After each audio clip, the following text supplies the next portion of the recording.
Good morning, ladies. Good morning. How are you, Sharon and Shannon? That's my tongue twister for the day. Sharon and Shannon. How are you? Okay, so while we wait for a little few more people to arrive, I have a question. So if I was going to ask you what is the number one and or number two issue that you have. So I'd like there to be a relationship to a diagnosis of osteoporosis or an issue in general. So if you thought about your one big thing that you have going on. So if I had a magic wand and I said, okay, poof, I could take care of that one thing for you. If you could chat with me here and let me know what is the one issue that you wish were different. And I'll give you an example. When I had my hip, before I had my hip replaced, every day I felt throbbing in my hip joint. And I just remember thinking, what is it like to not have any sensations? And so for me, my one wish was just to not have that constant communication in my hip. So that would be that. And if I thought about what were my desires, it would be to walk again, to be able to just walk. Which I felt was such a simple thing to ask for. So if you could share with me on the chat, I know it's a lot harder when we're not on Zoom. I did this yesterday in one of my Zoom classes, a lot easier when you can speak with me and tell me right off the top of your head what's going on. And if that doesn't happen today, at some point, I'd love that emailed to me so that, before, when I wasn't virtual in real life, people would come to me, and I do work privately with people also, so I am interacting with people, but they would come and tell me what it is that is bothering them. And so I love when there's a little guidance on what is happening or what's going on. So if you could come forward and chat, and I know that there's a lot of you here that can't chat with me, so you could email me later. Yeah, all right. So if I don't see anything here, and I know a couple of you that have chatted, I know what some of your major issues are. And it's ironic, isn't it, that we end up having a lot of issues as we get older, it seems. Okay, let me turn on this light. I notice this light's not on. Perfect. Okay. So let's get ready for our practice. This practice of yoga for bone strength, yoga for osteoporosis, yoga to make us stronger and healthier. That is what we're going for. So for today's practice, I would like you to have access to a chair or a wall. And if you're in the middle of the room and you have a sofa, your lower legs can be up against the back of the sofa, and you could have your hand on the top of the sofa, which is also another great thing to do. I would like you to have a strap, a block, and I'm really hoping that you have balls at home.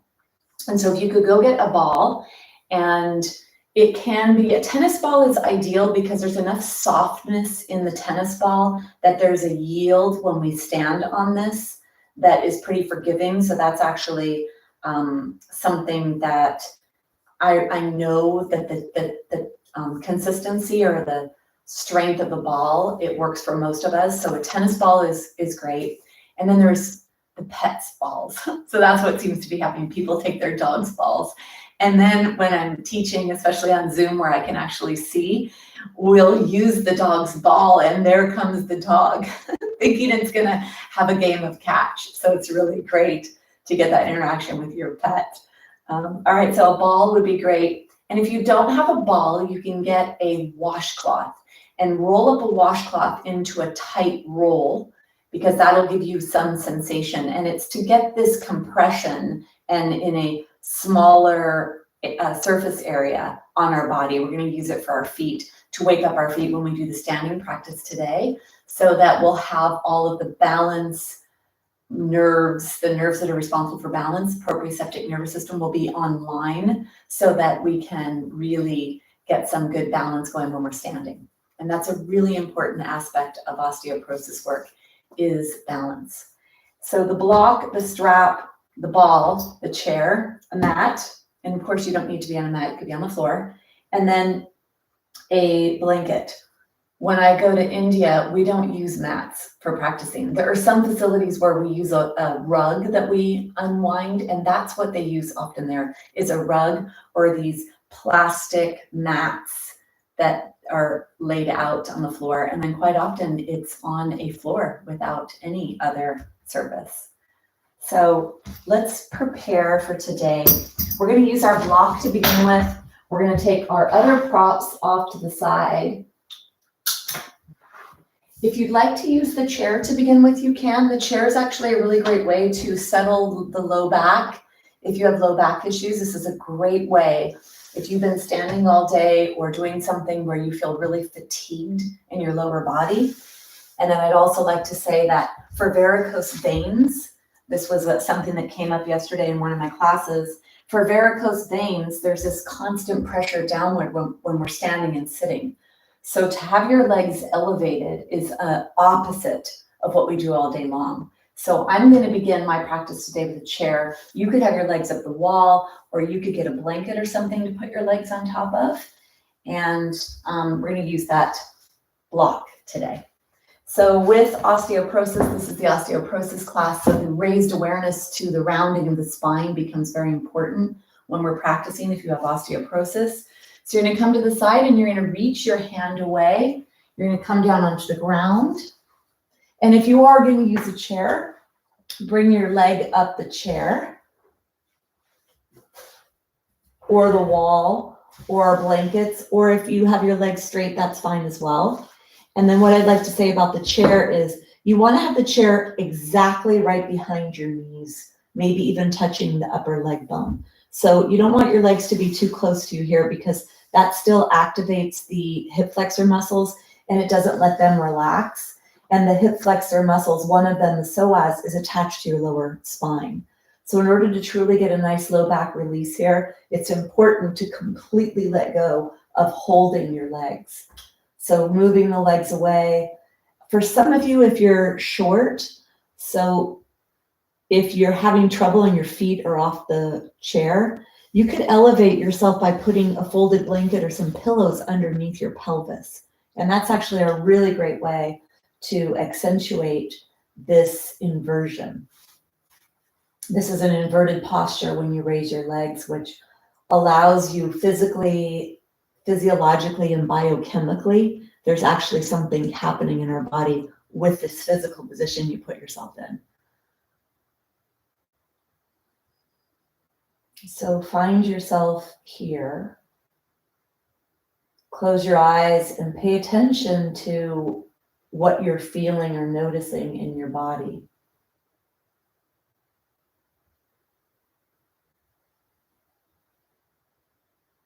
And let's arrange ourselves into a nice postural position here. So go ahead and bend your elbows. The upper arm bone is on the floor. Press the upper arm bone into the floor so you lift your chest up off the floor, your upper torso, so you could slide your shoulder blades closer towards the spine. And then go ahead and lie back down.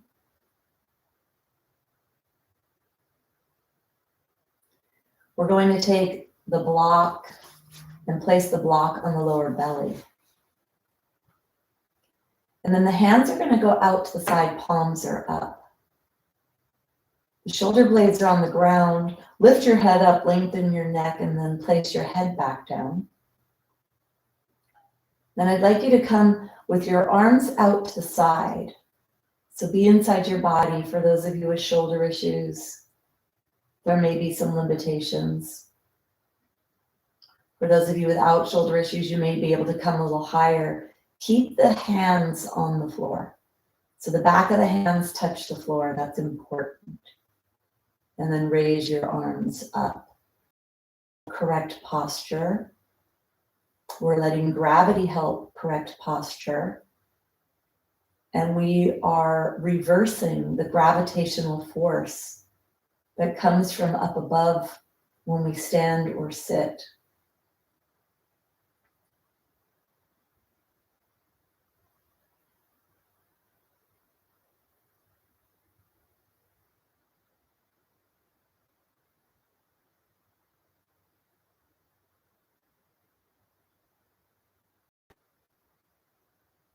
So you have something on your belly, a block or something for reference. So let it be there. And imagine you're a witness to yourself, just observing your body breathing itself. So don't do anything fancy yet to your breath. Try to still let your body be in control. The autonomic nervous system regulates respiration. Let that still happen. See if you can notice where the breath is in your body and what the pace of the breath is.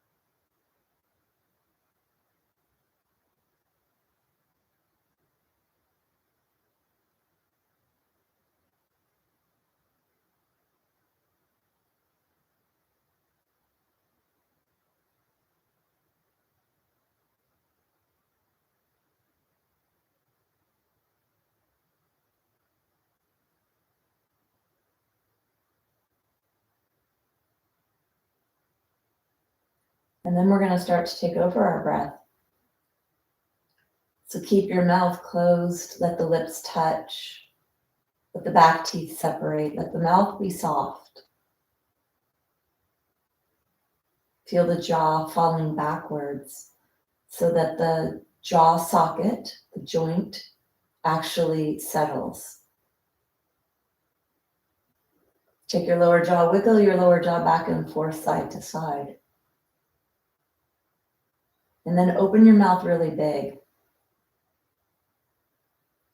And then close it. Do that again, open really big.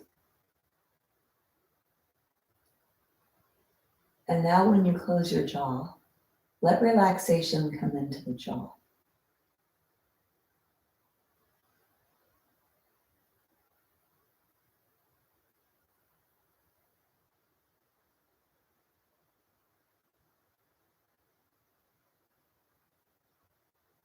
Bring your awareness to your nostrils.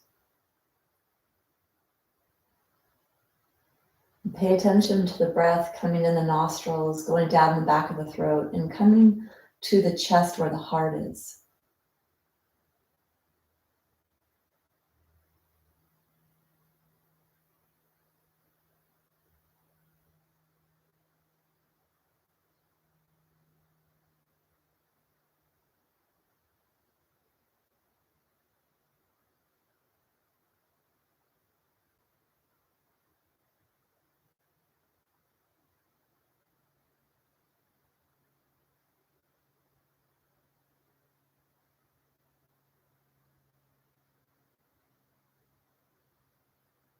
And then begin to direct the breath down deeper in the lungs. So you start to bring your awareness to the block or whatever's on your belly. And you start to let that rise up when you breathe in. And fall back down when you breathe out.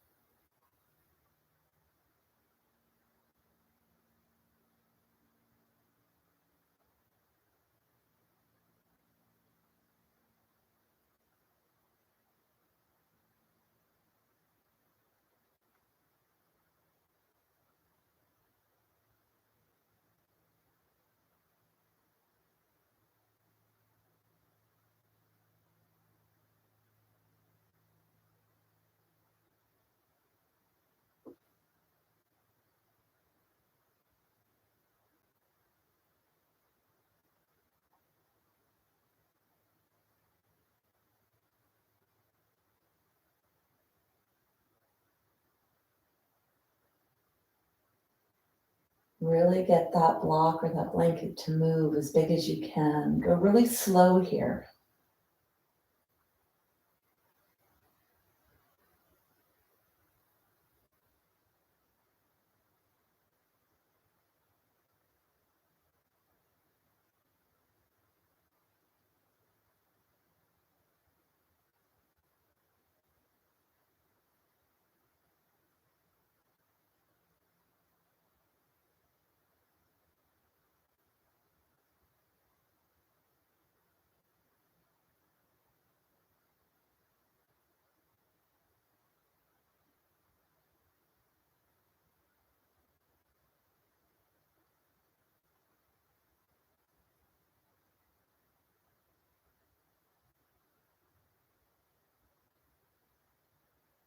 And let's bring in the visualization of a mountain or a triangle so that when you breathe in through your nostrils, that's the point. And as you breathe down towards your belly to let the block rise, there's a widening of the angle, like the base of a mountain and the base of a triangle.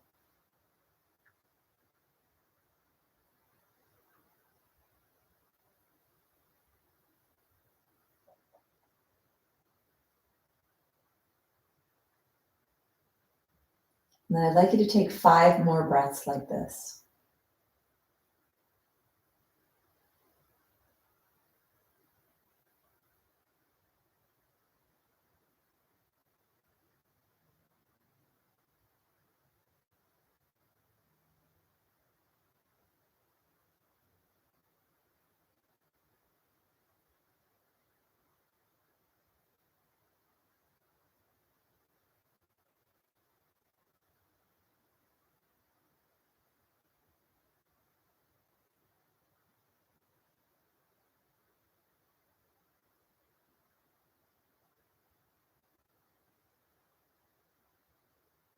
Finishing your last breath.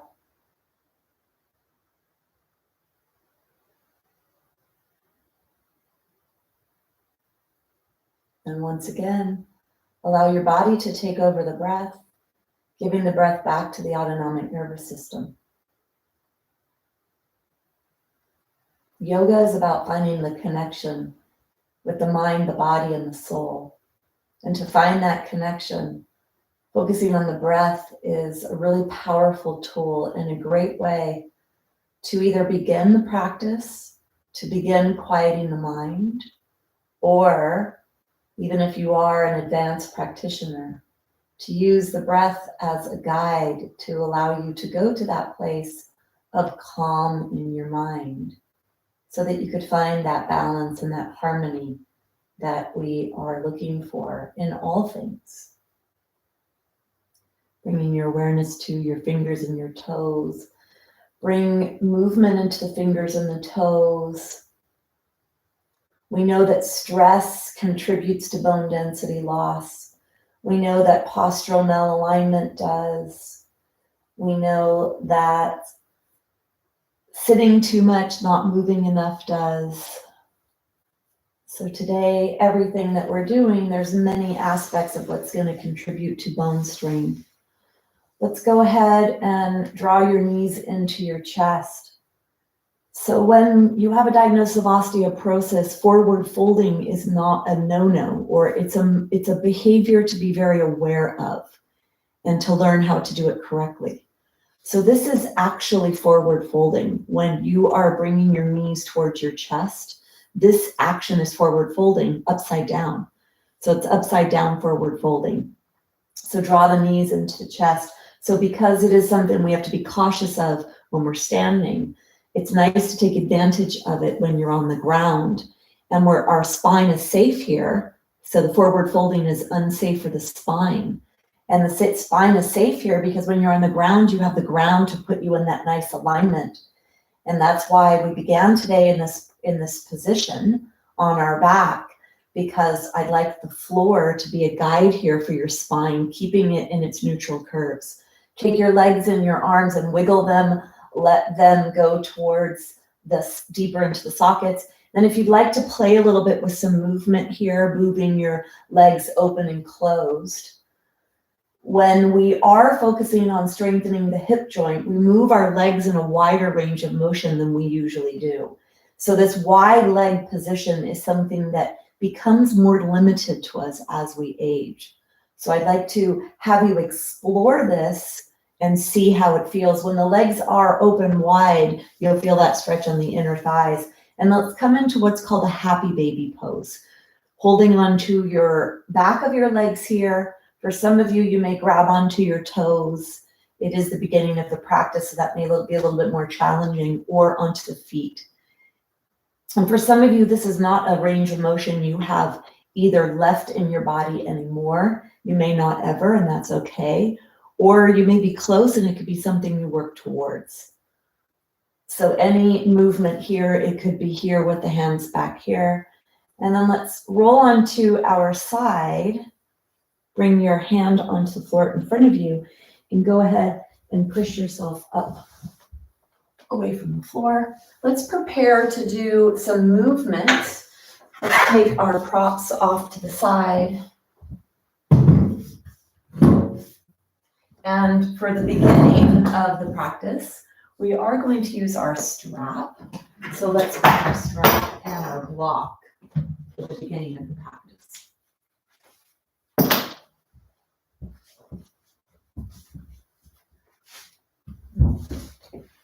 So go ahead and come onto your tailbone. This is the base of the spine. Do a little balance on the tailbone to begin. Balancing is a very important aspect of bone density health, or bone strength health, or bone health in general. So moving back and forth, rocking on your pelvis. Let's come up and balance on our tailbone. Balancing at the base of your spine. Lift your chest here. Legs are forward. And then if you'd like to come off, this is actually one of the postures that was introduced into Dr. Fishman's second or third set of postures. So if you'd like to come into this, I am going to hold this for 30 seconds. For some of you, that may be a possibility, for some not. If you're new to the practice, then you can hold on to behind your legs. The important thing here is to keep that nice neutral spine curvature and to not come into any kind of rounding. So make sure that you are leading with your chest. Deep breaths here. And then go ahead and bring yourself down. You'll notice the tension in the leg muscles, tension in the abdominals. We're going to come down. So to come down safely with osteoporosis, coming to the side, reaching your hand away from you and bringing yourself all the way down onto the floor. Let's warm up our body. Take your body nice and long here. Feel yourself stretching your body glove. Arms are extended. Feet are away from you. Feel this nice long position in your body. Notice if both sides are equally tight. Notice what you notice here. And then let's go ahead and bring your arms down alongside the body. Bend the knees, feet are flat, and then walk the feet almost the width of the mat. So not quite the width of the mat. And then keep the soles of the feet on the floor as you begin to bring some more movement into your hips. We've already had a little movement into our hips so far. We've activated them with that boat pose that we did, the Savasana. And then we also did some forward bending to going into our happy baby. So the soles of the feet are staying on the floor. You're coaxing some lubrication into the joints, getting things to warm up slowly. So as if you were the Tin Man in the forest, you're getting a little bit of moisture to come into certain areas of the body so you can be a little bit more mobile. And this is nice and safe and gentle, which is a good thing, to be nice and safe and gentle to your body. Let's come to a wider leg position. You could either be all the way off the mat or heels are on and toes are off. And then if you'd like to get a little more postural correction, you can bring your arms up to the side. Make sure your hands stay on the floor. So if your hands have come away from the floor, then you need to move your hands away from you, and then you'll be able to put them down on the ground. Now we're going to go a little bit bigger here. So inhale, let your legs go over to one side. Feel that stretch all along the side, maybe underneath the ribs in front of that hip joint. As you come back to center, imagine you're zippering up a pair of super tight pants right up the middle of your body to your belly button. And then inhale to the other side. Exhale, those pants, super tight pants. Your tushy stays on the floor. When you go to the side, one tushy cheek may not really come away from the floor, but the tension leaves that tushy cheek. I'd like you to isolate this movement down in the lower body and not rock yourself to the side. So see if you could keep this isolated in the hip. You'll get a deeper stretch in the hip. And you're going to feel maybe something along the top of your leg, maybe right by that knee joint as we stretch that, one of those hip flexor muscles, the rectus femoris. You're going side to side.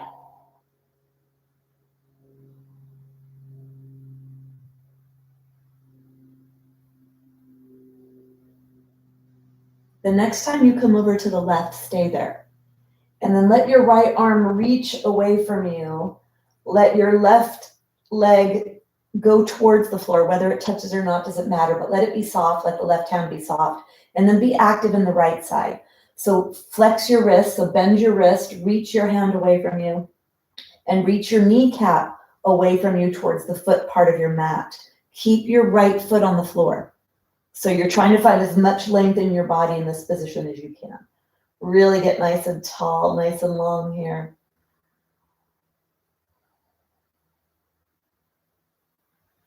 Take one more breath.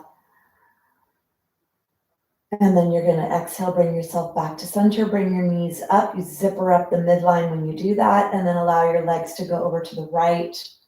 Let them arrive. And then activate that left hand. Flex the wrist, reach left hand away. Reach that left knee away.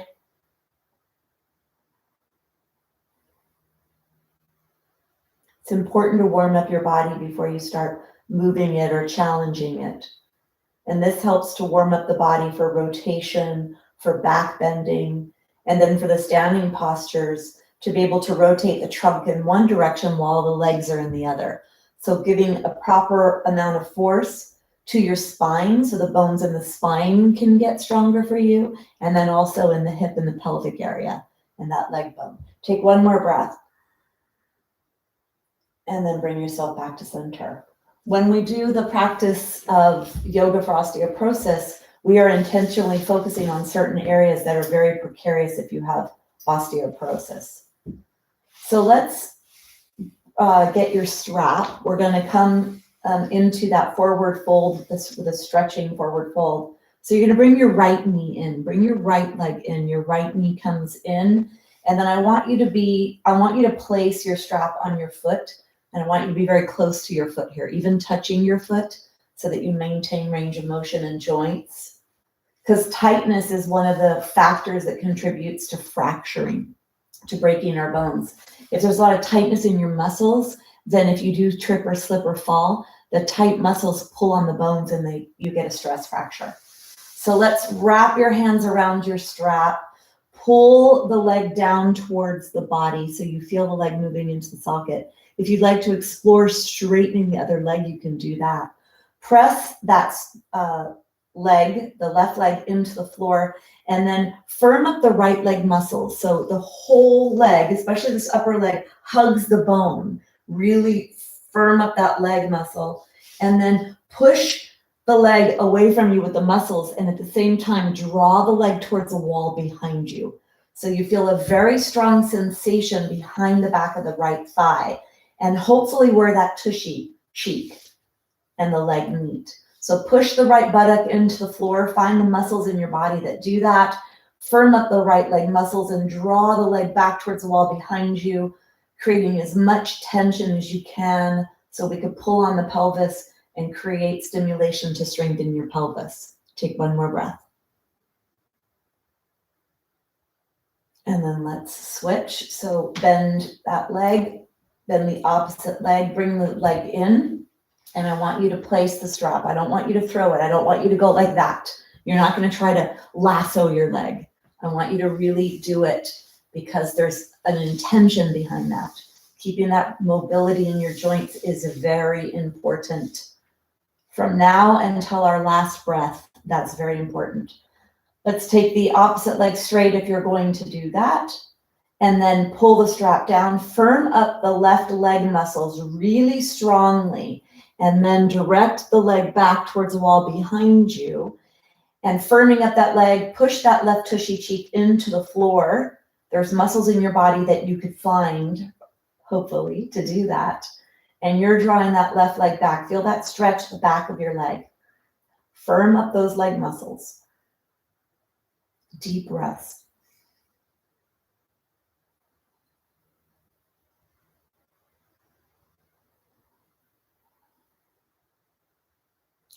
And then go ahead and release. Let's come into the inner thigh stretch. We warmed those up at the beginning today. Take your hand, so you have your left leg has a strap in it. Take the strap in the left hand. Slide your hand down the strap. You could have your right leg straight or your right knee bent, whatever you'd like. Take your right hand on the floor And then keep the leg up as you lengthen, lengthen, lengthen out to the side. For some of you, you may need to take a block and put a block underneath your thigh to help support the weight of the leg. For some of you, you may need that. If you feel like your right side is flying off the floor, then you may need that. Now bring your awareness to your tushy cheeks. Press the center of your tushy, where the sacrum is, into the floor. Press into the arch part of the strap. The leg is moving up towards the wall behind you. Feel that deep inner thigh stretch and press that right leg into the floor.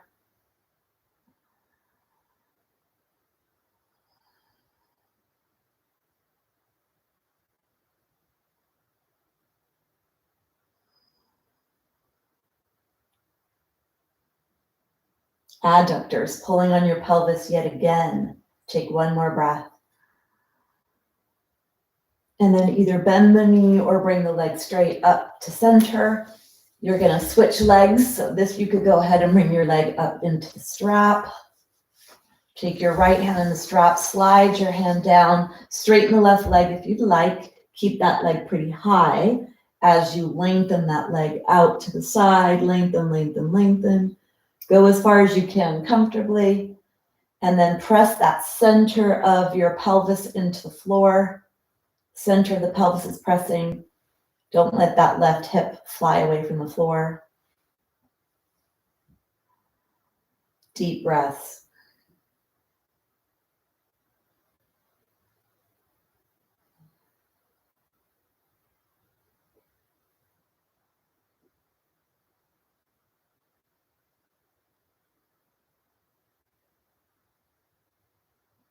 Take one more breath.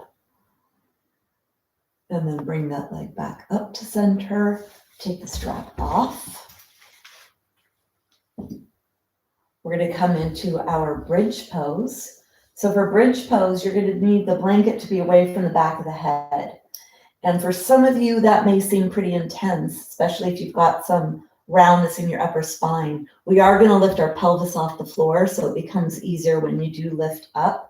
If you do feel that you need something underneath your head, make it be a very small amount of something, and walk your feet a little bit farther away from your body if you have something underneath. Let's take a block, put the block between our knees. Walk the feet as close as you could get them to the knees. Sorry, the feet as close as you could get them to the body. The center of the heels are in the center of the buttocks. So you don't have your feet wider than your body.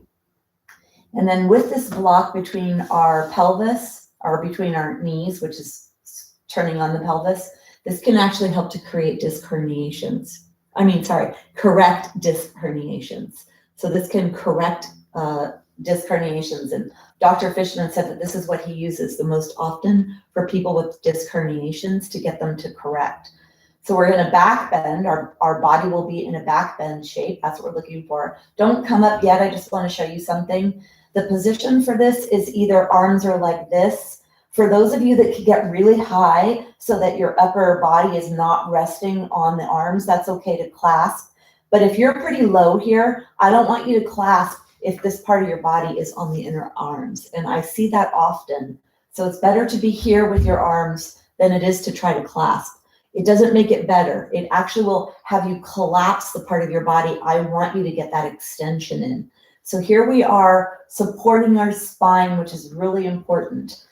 Block is between the knees, feet come closer to the body, squeeze the block, lower the back to the floor, hands are down alongside your body, and then try to slide the shoulder blades closer to the spine so you get more narrow in the top part of your body. And then lengthen the back of the head, tuck the chin down towards the chest. When you come up, you're not going to look side to side. Squeeze the block, press the low back into the floor, and then squeeze your tushy. As you lift your tushy up and peel your spine away from the floor, keep lifting the back of your rib cage and the spine off the floor. So you're either going to bend your elbows, palms face each other, fingertips are up towards the sky, or you're going to clasp underneath, or you could press your arms into the floor. Really reach that heart towards your face. Deep breaths here.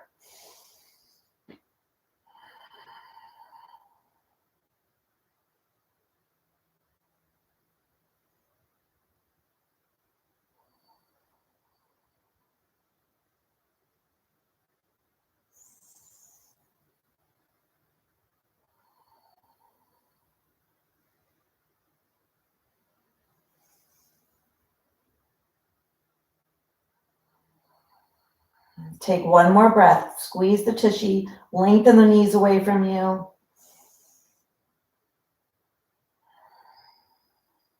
And then when you're ready to come down, let it be one vertebra at a time.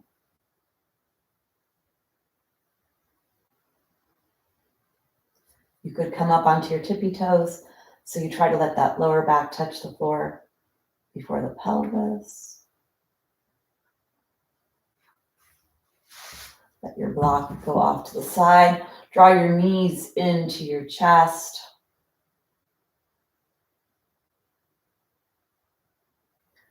We're going to come all the way onto our bellies. So let's come all the way onto the bellies. We're going to do our locust pose. So staying with that, the back of the body. Come onto your elbows. Flatten your feet so the tops of the feet are touching the floor. And then press your elbows into the floor and lengthen your body. So feel like you're pulling your lower ribs away from your pelvis here. And then push away from the floor. Push your heart forward. Soften your belly and soften your pelvis here. Take one more breath. And then lengthen, lengthen, lengthen to come all the way down onto the floor. Let's take the hands alongside the body. Lift one leg up at a time and roll it in the socket so the inner thigh rolls up towards the sky and the outer edge of your leg rolls down towards the ground. That's a little internal rotation, gives a little bit more space in the back of the body. Lift the other leg up and roll the leg in the socket. So the soles of the feet are pointing up towards the sky, not in towards each other. Reach your hands long. Forehead touches the floor, nose touches the floor. Feet are touching, so let's touch our feet, touch the big toes. Inhale to lift the head off the floor, the chest, the shoulders. Let the arms follow, and then lift the legs off the floor. Reach your hands long, reach your head long, reach your feet long. Make sure you didn't just lift your head up, no strain in the back of the neck. If you'd like to clasp your hands and come into a little bit of a deeper version or a little higher version, shoulder blades are sliding towards each other. Wherever you are, try to let the soles of the feet reach up towards the sky. Toes are pointing away.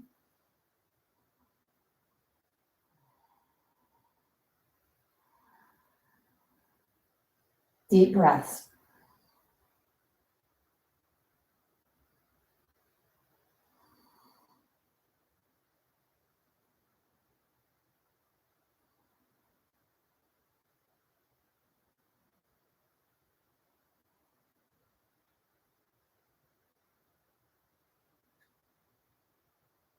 Take one more breath.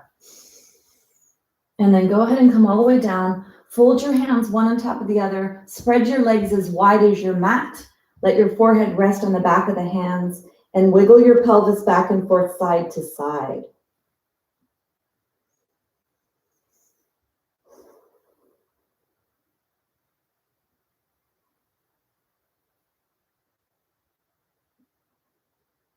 Bring your feet up so the soles of the feet are pointing to the sky, and let your legs go side to side, letting go of any tension in the low back. This is a windshield wiper action. We did this to warm up our body. This is a nice way to bring a little release into the hips, into the back.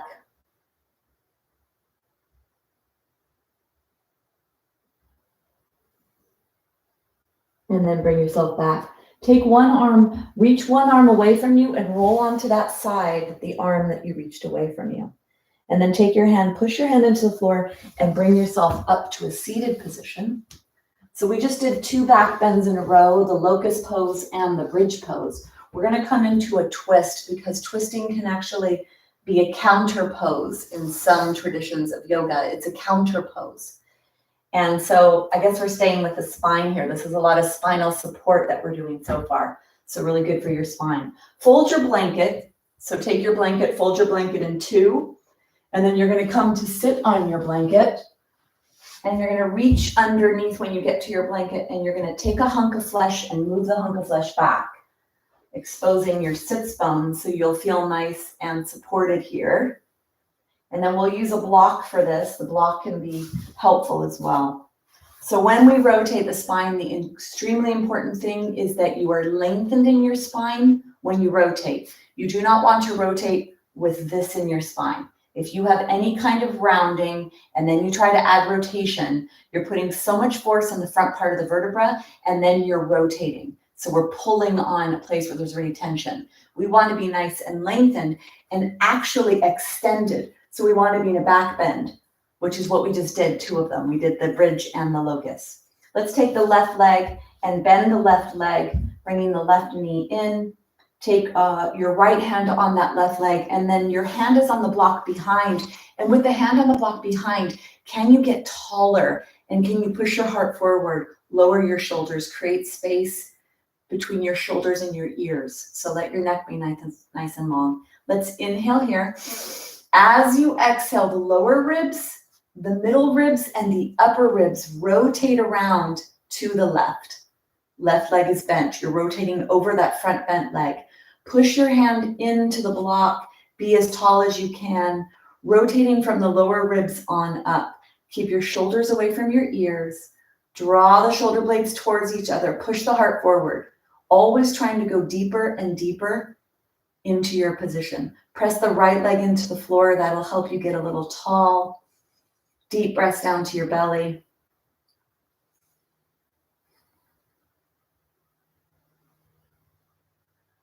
Take one more breath. And then let's go ahead and unwind. Bring your block back on the other side or to the middle of your body, and then bend the right knee. Right foot is bent.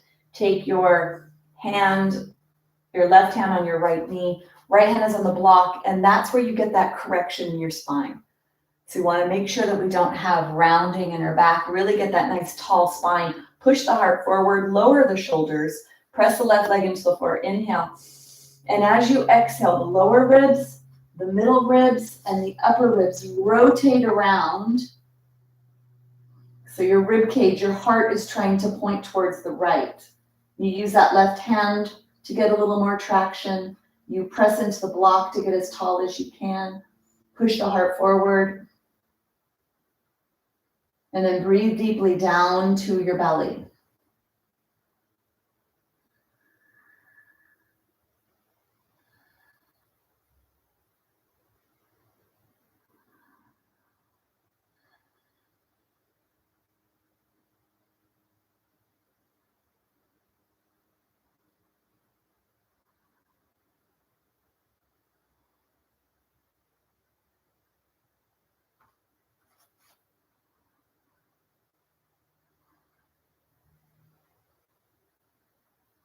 Take one more breath. And then slowly, slowly unwind. Take the block off to the side. Let's bring ourselves onto all fours. Strengthening the wrists is a very important part of osteoporosis because it's one of the most fractured sites. The important thing here is I want you to try to isolate. Here's the lower ribs. When you do your movement, I want you to try to get your tailbone to be what moves. So let's come on to the hands and the knees. If you have wrist issues, you could either roll up your mat, let your wrist rest there, or you could come onto fists for wrists, or have your hands a little bit more forward. Let's take the hands, for those of you that can have stacked joints, wrists, elbows, shoulders, and then we're going to imagine we have a paintbrush taped onto our tailbone, and you're going to paint a strip of paint up the wall behind you. So let the lower body move into flexion and extension, releasing tension in that low back, stretching that belly area. Keep the head looking forward. And then wag your tail side to side.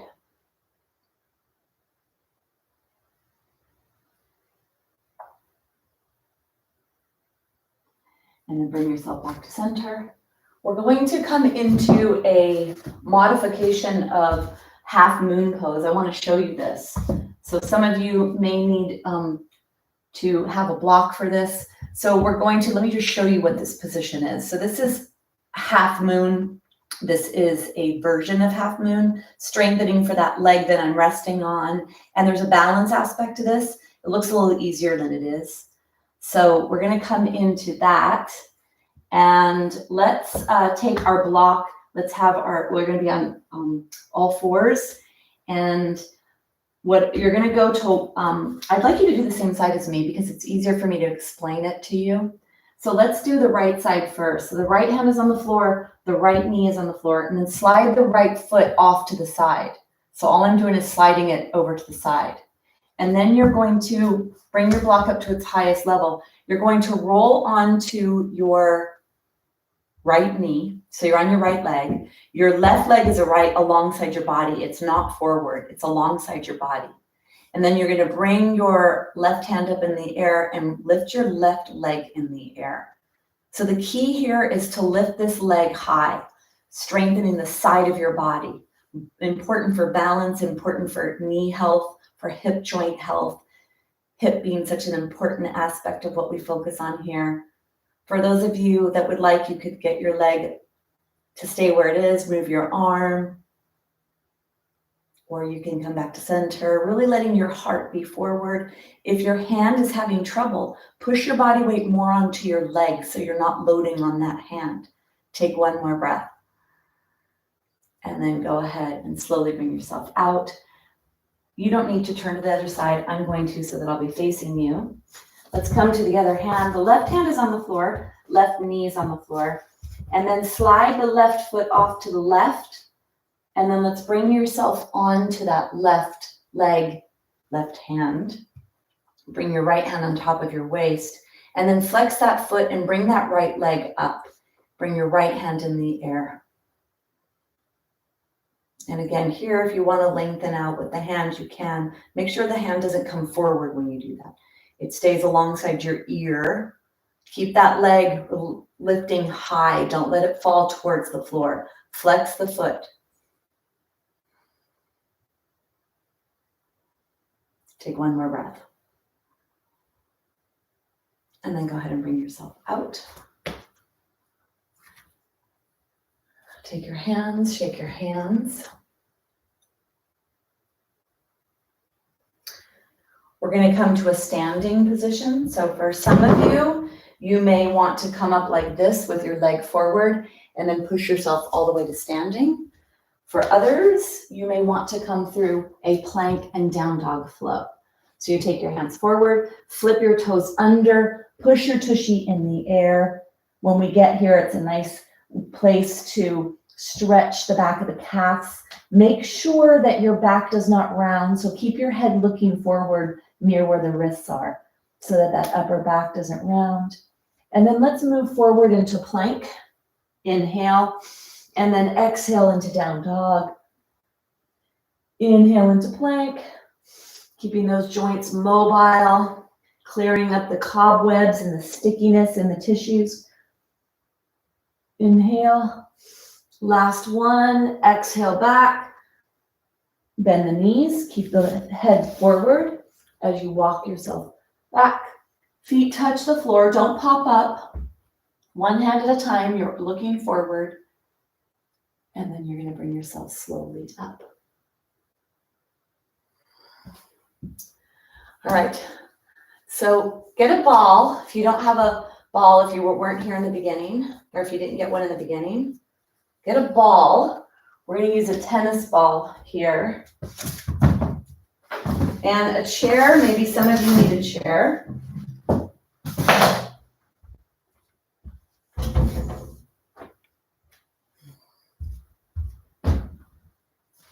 And we will need a block as well. So a whole smorgasbord of items. And a wall is a good thing as well. Some of you may need a wall. So you're going to take your ball and you're going to put your ball underneath the left foot. So if you don't have a ball, washcloth, and I guess even a sock, something to give you some kind of tension. So place the block on your chair for a little later and then put the ball on the floor. Let's stand on the ball with the left foot, please. So come with the left foot first onto the ball. And I'd like you to put as much pressure as you can handle. So depending on what you have, move this up just a tad.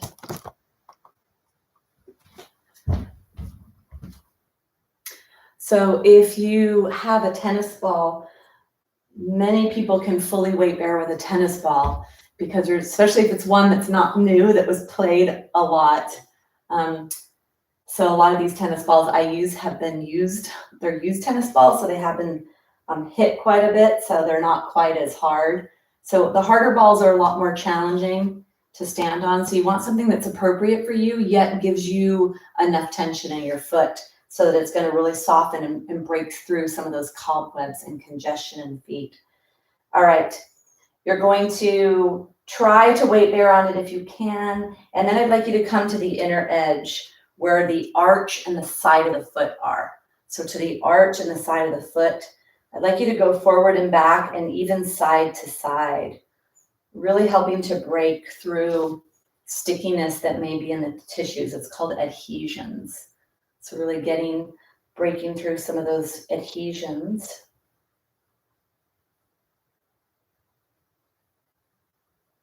And then let's take the top of the foot, place the top of the foot on the ball so that when you look down, you don't see the ball. Your toes are wrapping around the ball, but you can actually see it. So it's not all the way forward underneath the toes. It's a little bit farther back on the widest part of your foot. And then place the heel into the floor, the center of the heel. Come onto your other foot to the tippy toes. Let's see if you could balance here. Bring your foot up off the floor. See if you can balance. Not very easy when we don't have access to our toes. Not very easy to balance when you don't have access to your toes. Take your toes, wrap your toes around the ball. So whether it's a ball or a washcloth, getting the muscles of the foot. And then come to the center of your heel. So right where the heel is, you're going to place the ball right in the center of your heel. And then this is a part of the body where the plantar fascia starts. So the arch integrity here, the Achilles tendon is right behind that, and then your calf muscle. Really important part of our body for so many things, for balance, for communication from the feet up to the brain. Take your toes, spread your toes. So you're like wearing a high heel that's a tennis ball high heel. Come onto the opposite leg, tippy toes. See if you could lift that knee off the floor now or that foot off the floor. And at this point, it's a little bit easier because you actually have your toes to help you, and the toes are very important when it comes to balance. So this is good for warming up the muscles, but also good for reminding us how important our feet are when it comes to balance. And then come down. Take your ball all around your foot. So go underneath all the toes, go all the way up and down the pinky toe edge, the whole edge of the foot where the pinky toe is. Come to where the heel is, to the arch. And then just let the ball be there for a second. You're going to close your eyes, so you need to hold on to something. So hold on to something. It could be the chair or the wall. Bring your awareness down to your feet, to your left foot, the foot we just worked. Notice what you notice there in terms of tingling or sensation. Notice the size of your foot, what it feels like on the floor. See if you could feel the toes, the toe pads, like we have fingertips. Feel the toe tips, where fingerprints would be. Feel where your toe prints are on the left foot. So all 5 toes, sole of the foot, the pinky toe edge, the heel, and then the arch. And then bring your awareness over to your right foot and feel what you feel there. Notice if you could feel the toes touching the top part of your foot. Do you feel the pinky toe edge? Do you feel the same amount of energy coursing through the right foot that you do in the left? And then notice if in the left foot you feel anything in your ankle or your calf. And notice in the right foot, do you feel anything in your ankle or calf? And then let's go to the other foot. So I'm sure that many, if not most if not all, many, most, or all of you felt a difference between the foot you just did something to and the foot you haven't done anything to. And it's pretty profound what happens when we wake this up. So for balance, for a good daily practice, doing something with a ball on your foot can be really powerful for activating the balance aspects of our body, which is so important. So we're on the center of the arch here. You're going to try to weight bear fully if you can. Bones don't just break, they break because we fall. And 90% of all hip fractures are because of a fall. So we need to have stronger balance if we have osteoporosis. Let's go ahead and bring that ball to the top part of the foot. Press down. You can't see your toes, so it's pretty far forward on the foot. Press your heel into the floor. If you'd like to practice balance here, you could try that. You know, it's a use it or lose it proposition. So always trying to challenge yourself. Of course, safely. So whether you're near a wall or a chair or something.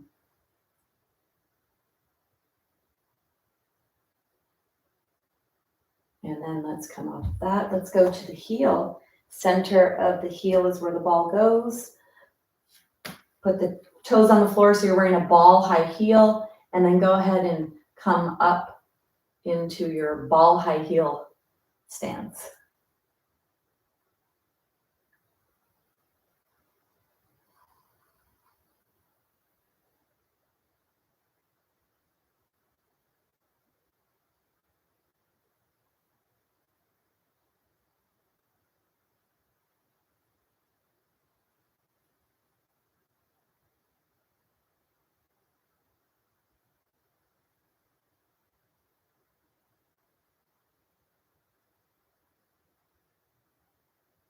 And then let's go ahead and come down. Take the ball all the way underneath your foot. So go underneath all the toes. And don't shortcut yourself here. Really try to go everywhere on your foot. Along the pinky toe edge, to the heel, to the arch, and all the way up and down. And then let's take that ball. Go ahead and take the ball off to the side, somewhere safe where it's not going to roll back at you.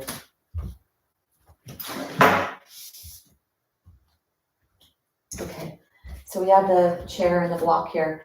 Let's see what we just did with our feet. So let's come into a pose called Tadasana, mountain pose, which is a pose of alignment. And this pose is said to be in every other pose. Or every other, this posture is in every other posture. I like to call them postures because they really are postures. It's about finding alignment, and especially this one in particular. So let's take the feet are hip distance, which means they're not wider than your body. So they're not wider than your body. This is not your hips. Your hip joint is right here. This is where your hip joint is. The front of your hip joint is here in your body. So this is extra here. The femur bone comes up and angles inward. So the hip joint is actually a little bit closer to the middle of your body than you would imagine. So bring your feet so the big toes are closer than the heels. And then bring your hands onto your waist. Let your shoulder blades be on the back. I'd like you to bring your body weight forward. Feel your toes activate. Bring your body weight back. Feel your heels activate, forward and back, and then go right to left.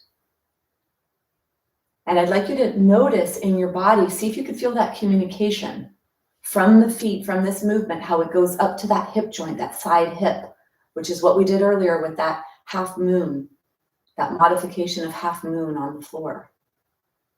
And then bring yourself back to center. Take your hands down alongside your body.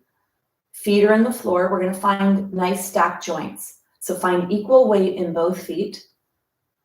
Then bring your awareness to your ankles so that you're right in the middle of them, to your knees, to your hips. Point your tailbone down towards the ground in between your heels at the back. That might posteriorly tilt your pelvis a little. Zipper up your belly all the way to your belly button. Press the lower ribs towards the spine. Clavicle bones right here, like they have helium balloons lifting them up towards the sky. Press your hands back. Your hands are alongside your body. Fingertips are reaching down. From the crown of your head, be as tall as you can. Place your head on top of your spine. It's called Mountain Pose, Tadasana. Take one more breath. Bring your hands onto your waist. Push yourself onto one side and bring the other foot into tippy toes. The knee goes out to the side. Bring the foot on the lower leg in between the ankle and the knee joint. Hands can stay here if you'd like. Elbows are moving back. Shoulders are away from your ears. Or you could come into scarecrow arms or even higher with the arms if you'd like. Whatever feels appropriate for you. Choose something straight in front of you to gaze at that doesn't move. And grab the floor with your toes. Feel your foot on the floor.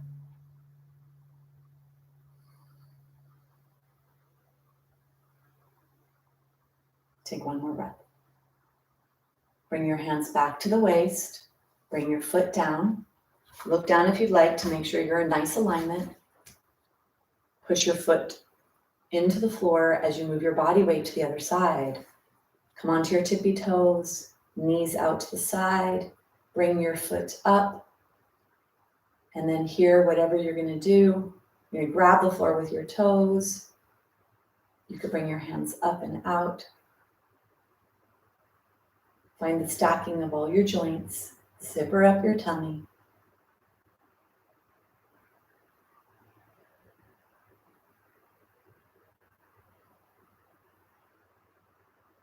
Smile. Take one more breath. And then bring your hands back down. Go ahead and come out.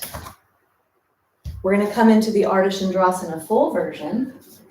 So the full version of Ardha Chandrasana, it can either be here on the ground, it could be up against a wall, which makes it a little bit easier. Or for some of you, it may be here on the chair. So depending on where your practice is, you're going to do what's appropriate for you. Okay? So if you're going to do the block, put the block on the floor.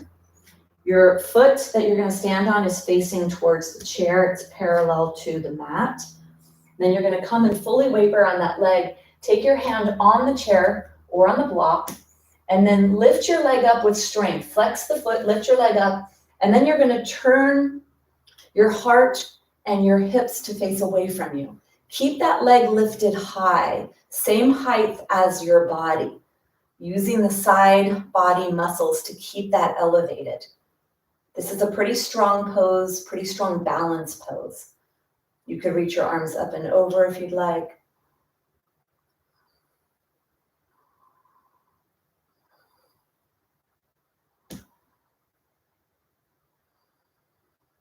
Keep that leg lifted. Take one more breath. And then to come out, you could bend that standing leg, bring yourself out. Let's go to the other side.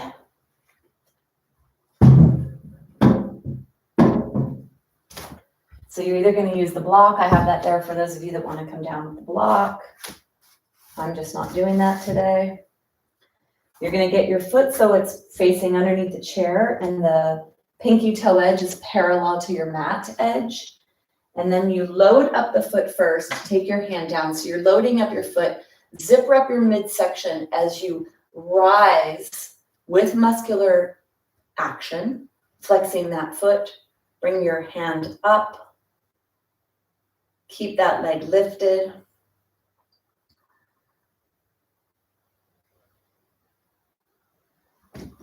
Ooh, I looked down at the clock. So you want to make sure that you either have a wall near you. I think that the wall near you actually is the safest way, and especially to develop all the strength of this pose. Keep that leg lifted. Take one more breath. And then you're going to bend the knee and slowly bring yourself up. So let's take ourselves side to side. Take out tension out of the body.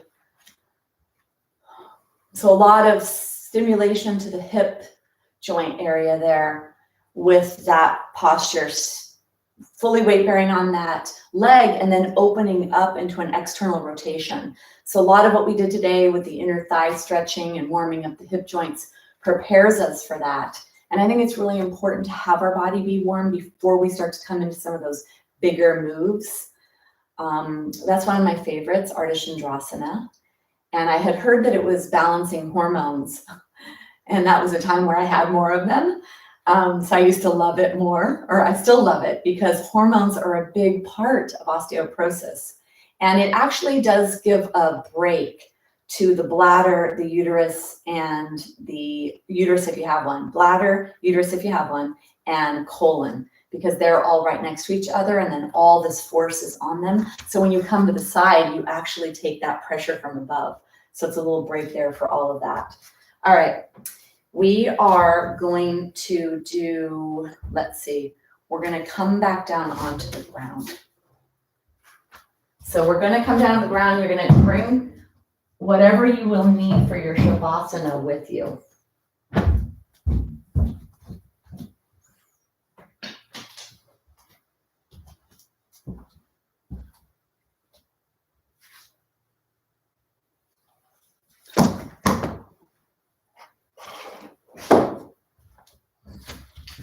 So if you're going to have a chair, if you wanted to do the chair again, we began today with the chair. You could do the chair again for your Shavasana, or, all right, Sharon, you're in luck. Oh, it's you. Do you want to come in? It's not Hamilton, it's actually Whiskey. Do you want to come in, honey? So that's Whiskey. I was looking back and I saw her little paws underneath the door. So cute. All right, so let's come down. Let's take our props off to the side. Remember to come to the side when you come down. Bring yourself down. Let's take our legs up into the air. Let everything settle. A lot of work today on the spine, on the hips, and with balance. So just notice that, see what it feels like. Okay, Sharon, you are in luck because he's here. Hi, honey. Sharon is so happy to see you. Sharon loves you. Yeah, Sharon. This is Hamilton and Whiskey. Hopefully they'll be good for Shavasana. All right, so you're really letting everything settle, settle, settle. Knees are into the chest, rocking side to side. And then you're going to choose whatever the version is of Shavasana that you would like. Legs could be in the chair, at the wall.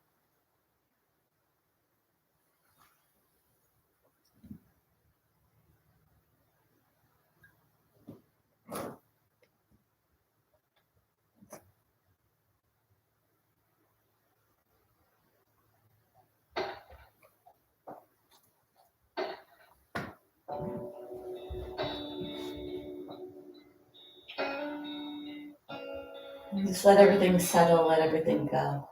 This is actually the last posture of the day, Shavasana.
Gently begin to deepen your breath. Start to wiggle your fingers and your toes. Roll your ankles and your wrists. And then draw your knees into your chest. Roll onto your side. And then push yourself up to a seated position to close the practice. We'll close today with a humming sound. So not necessarily the letter M, not the but a hum, which is a little bit farther back in the throat, going all the way up to the brain. So let's take the hands together, the thumbs touch the sternum bone, sit nice and tall, find that length in your spine that we worked on today to give you that freedom in your spine. Let's prepare, take an exhale. Then take an inhale.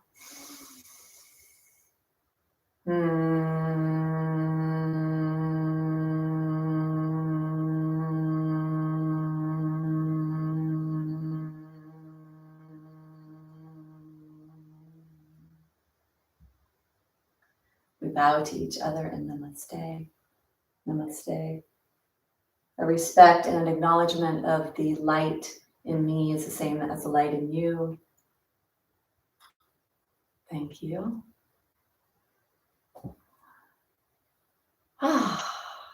We should feel strong and balanced and like we did something really healing for ourselves. So there should be a sense, or there may be a sense of accomplishment. So thank you. Come on, Hamilton. Hamilton, can you come say hi to Sharon, please? Whiskey girl. All right. All right. So, Stevie, good morning. I didn't know that you were here, but I'm happy that you are. So I had asked today at the beginning of class, if I had a magic wand and I could go poof and take away your biggest issue that you have in your body. I want to know what that is. I'd like to know what it is in general, and I would love to know what the biggest issue is for you if you have a diagnosis of osteoporosis or osteopenia. And not take away my osteoporosis or take away my osteopenia. That's not the answer. Just an answer of what is the biggest thing, the biggest struggle for you that you deal with this diagnosis or in general. So that's the questions I asked at the beginning. If you're able to chat with me, I'd love to hear the answers to that if you can. Great class, yes. Yeah, she is bashful. Sue, nice to have you here. Yeah, they're great.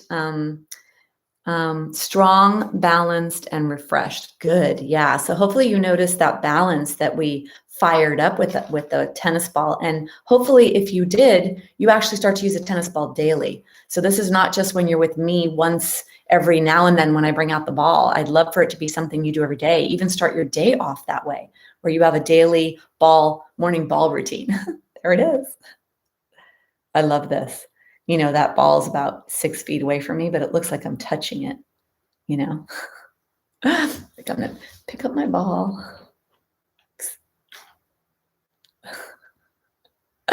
All right. Okay, so anyway, you could email me, text me, let me know the answer to that question. I would love to hear about it. I post regularly now on Instagram and Facebook, so even on my posts, you could say that, and maybe even I'll actually post that question to people. So that'll be something too. Okay, thank you so much. I'm off. I've got a big conference this weekend, a 4-day conference I'm in. And remember, I'm having a free webinar for powerful lifestyle changes for osteoporosis on March 30th. That is a week from Tuesday, 10 days from now, I believe. And that's going to be lovely for an hour from 3 to 4 p.m. Pacific Standard Time. And I would love to have you there. You can find that information on my website, DebbieRobinson.com, DEBI Robinson.com. And I'd love to have you join me. Okay, Stevie, thank you. I appreciate that. Back strength and flexibility. Thanks, Kathy. I love that. Thank you. Okay. Thank you all. Until we meet again, I bid you adieu. Is that it? Is that right? I bid you a farewell. All right. Oh, there's Whiskey making her appearance. By the way, it's WHISKI, Whiskey. Whiskey girl, can you say hi, honey? She's super cautious. Even though we got her when she was really young, super small, she's still pretty feral. She doesn't really let us pick her up or anything. All right, that's her. Okay, bye. Perfect. Yes, bye.